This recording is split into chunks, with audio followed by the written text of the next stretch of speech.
Buenas. Hoy quería grabaros un vídeo hablando un poco de dudas generales sobre réplicas de gas. Porque sí que algún que otro compañero me ha estado preguntando últimamente por si esta réplica va mejor que esta otra y demás. Y muchas veces, claro, nos vamos un poco por los cerros de Úbeda, miramos, digamos, aspectos muy técnicos de mecánica y, digamos, olvidamos un poco a lo mejor conceptos más básicos o nociones más básicas de gente que aún no ha empezado con el mundillo del gas y demás y tienen miedo o tienen dudas de, oye, si me compro esta réplica de gas, ¿qué va a pasar o qué problemas puedo tener, ¿no? Entonces, eh, hablando un poco de, sobre todo de qué me voy a encontrar cuando cambie, ¿no? De una réplica de AEG a una GBB, está claro que el principal problema, porque sabemos todos los pros, ¿no? De el realismo, ¿no? De la funcionalidad respecto a un arma real, de ball catch, gatillo, recoil, todas esas cosas que hacen que demos el salto, ¿no? A ese cambio de tipo de réplica. Pero no debemos de olvidar y tener claro que no existe en gas una réplica que los 365 días del año dé una eficiencia del 100%. ¿Vale? Esto lo tenemos que tener en cuenta, ser consciente de ellos y lidiar con ellos. ¿Vale? Podemos buscar fórmulas o maneras de minimizar este daño porque resulte que bueno, que la réplica, yo qué sé, tengamos cargadores de CO2, eh, encontremos un gas más estable, época del año, que nos vaya perfecta y nos tenemos que ser también realistas y saber que en una época de invierno, una racha de frío, una partida nocturna, la primera hora de la mañana al comenzar una partida, nuestras réplicas no van a funcionar el 100%. No estoy hablando, y por eso hablo del porcentaje, no quiero decir que del 100% sea un 10%. Habrá veces que serán un 80, un 70, un 60 y a veces que será un 40 o un 30. ¿Vale? Entonces, tenemos que ser conscientes de eso y lo tenemos que saber. ¿Cuándo vamos a sufrir ese porcentaje bajo digamos, de eficiencia? Pues lo vamos a sufrir cuando haga excesivamente temperatura baja. Estamos hablando de, para no ser tampoco muy extremos, vamos a hablar de que ya se empieza a notar bajando 10 grados, ¿vale? Bajando de temperatura a 10 grados, ya tenemos que buscar fórmulas para mejorar esa eficiencia, porque con un gas corriente normal y demás no vamos a tener un buen rendimiento. Y con porcentajes altos de humedad, ¿vale? La combinación de los dos va a hacer que ese porcentaje de eficiencia baje aún más. ¿Por qué ocurre esto? ¿Vale? Porque tenemos que tener en cuenta que cuando nosotros compramos un gas, hay, digamos, dos principales variables que tenemos que tener en cuenta. Una, los kilos de presión, y otra, los aditivos que lleve. Los fabricantes suelen ser bastante opacos a desvelar sus fórmulas, porque de ello depende su producto o la calidad de su producto, en lo que es aditivos, ¿vale? Al fin y al cabo, no es cuestión de descubrir qué aditivo lleva, sino probar ese gas y por el boca a boca, sabiendo más o menos la zona que juegue cada uno y demás, pues probar ese gas a ver si funciona bien o no. Por otro lado, quitando el aditivo, sería los kilos de presión. Pero también los fabricantes no suelen ser muy específicos en comentar, ¿vale? En la propia botella, porque así lo deberían de hacer todos. Y es que, digamos, confíen una presión de gas a cierta temperatura, ¿vale? Porque cuando tú vendes un gas y tú dices que ese gas es de 14 kilos, por ejemplo, son 14 kilos a X temperatura. Es decir, este gas rinde a 14 grados a 20 grados de temperatura. Pero si sube la temperatura a 30 grados, pues este gas te va a dar una presión de 18 kilos. Y si la temperatura baja a 10 grados, pues este gas te va a dar una presión de 8 kilos, por ejemplo. ¿Vale? Entonces, ¿qué pasa? Cuando compramos una botella de gas tenemos que saber que está optimizada a cierta temperatura. Por eso, cuando hablamos de comprar un gas de 18, 20 kilos o incluso 30 kilos para usarlo a 5 grados de temperatura, es porque ese gas a esa temperatura no rinde a esos kilos de presión, sino que rinde a bastante menos. ¿Vale? Por eso lo podemos usar en la réplica y funciona normal, sin alterar ningún tipo de componente. Pero claro, si esa persona no es muy experta en esa materia y piensa simplemente en los kilos de presiones como un valor absoluto que no es alterado por nada, y piensa en agosto, en una época del año calurosa, donde va a meter ese gas, pues claro, es que ese gas a esa temperatura ni siquiera va a ser 30 kilos, sino que a lo mejor va a ser 40 kilos o 50 kilos, porque es que estamos hasta sobrepasando la temperatura de uso óptimo para esos kilos, para ese gas. Entonces todo esto lo tenemos que tener en cuenta. Y parece difícil de entender al principio, sobre todo porque cuando venimos de una réplica de gas, de eléctrica, de AEG, es conectar una batería y olvidarnos de ese tema. Y sabemos que con esa batería, mientras que el porcentaje de carga de esa batería sea bueno, la réplica siempre va a funcionar a buenas condiciones. Entonces, una vez soltado este tostón sobre el tema de gases, de tener en cuenta los aditivos, porque también influyen en cómo responde el gas, sobre todo por la silicona, no lleva silicona, o otros componentes que alteren más el comportamiento de esa presión, de ese gas a distinta temperatura, ¿vale? Tenemos que tener en cuenta que, pongo el ejemplo, oye, yo puedo utilizar mi réplica durante todo el año, me puedo ir con ella a una milsing nocturna o de 24 horas y puedo utilizar esta réplica de gas como réplica primaria, no llevarme nada más, tirar todo el rato de esta réplica de gas. Mi respuesta sería que no, ¿vale? Porque la mayoría de las veces en una milsing de 24 horas, por muy buen tiempo que haga, siempre en bosque y demás, la temperatura por la noche decae mucho y aumenta la humedad, ¿vale?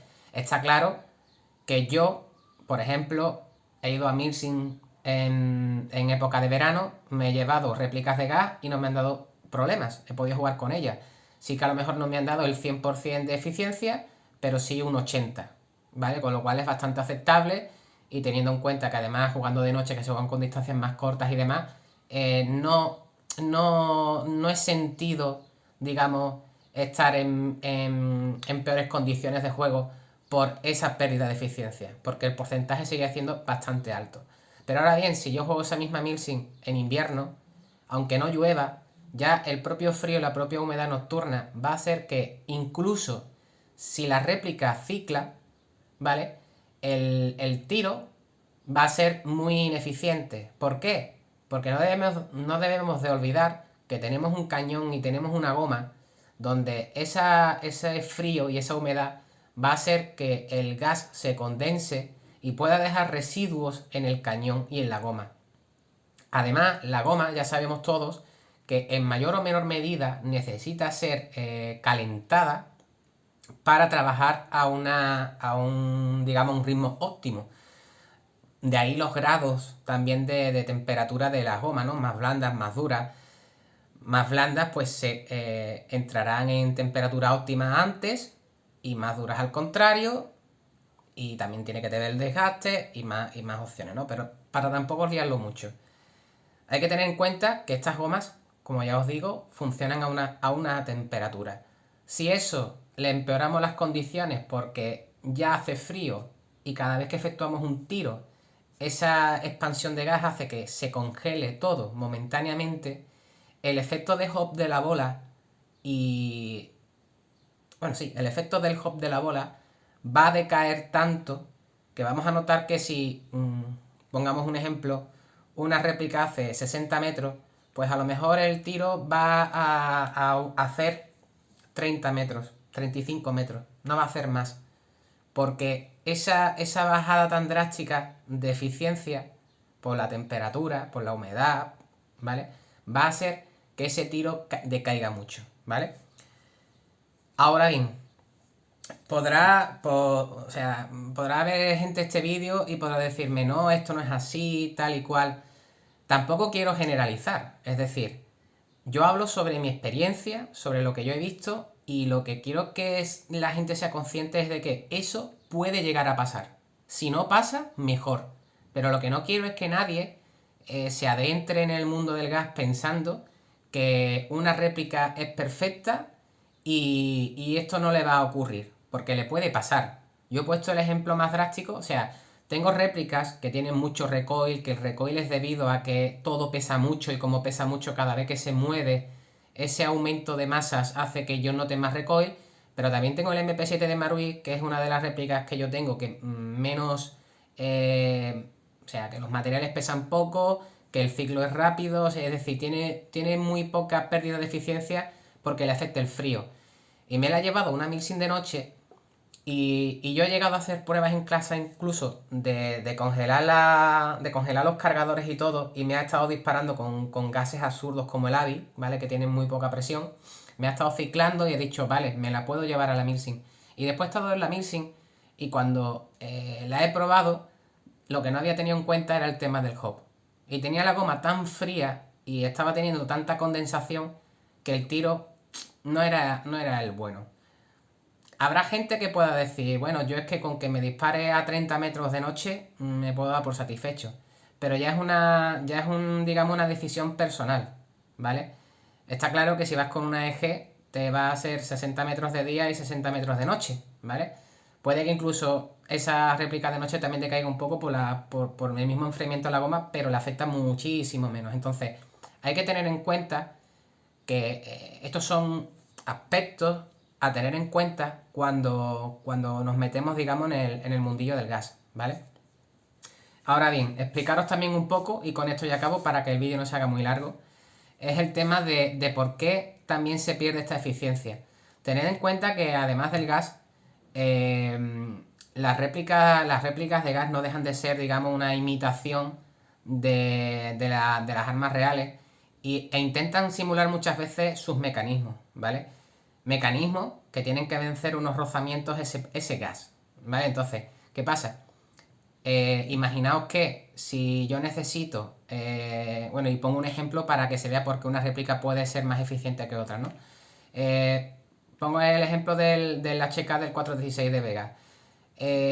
Si tengo un muelle de recoil más duro, tengo un hammer que tiene más resistencia, es decir, tengo elementos de la réplica que al tener más realismo y al tener más recoil son más duros de vencer esa resistencia. Pues yo necesito un gas que me dé como mínimo esa presión para vencer esas piezas que van a resistir en contra de ese movimiento del gas, ¿vale? Producido por el gas.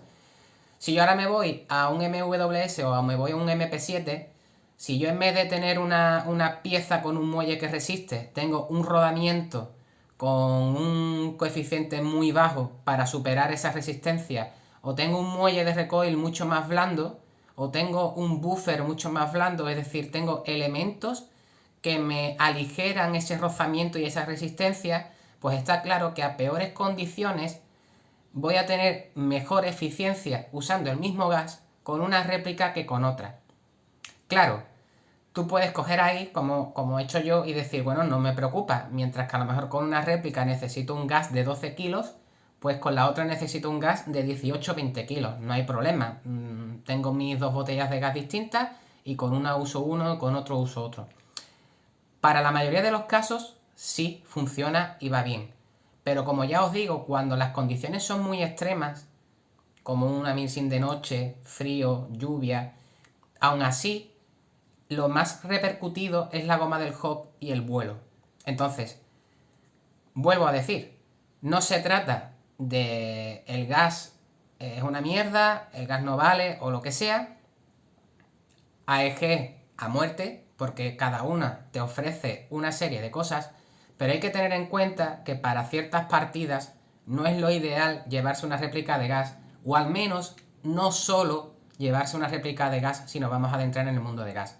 La gran mayoría de los jugadores que ya son experimentados en el mundo del gas tienen al menos una réplica AEG, y es por este motivo. Es por motivo de que en algún momento del año, en alguna racha de frío, en una ola de frío extrema y demás, no merece la pena a lo mejor calentarse tanto la cabeza con una réplica de gas y tirar de la réplica de AEG que se tiene ahí guardada para este tipo de casos, ¿vale? Pues nada, chicos, espero que con esto haya quedado un poco más claro.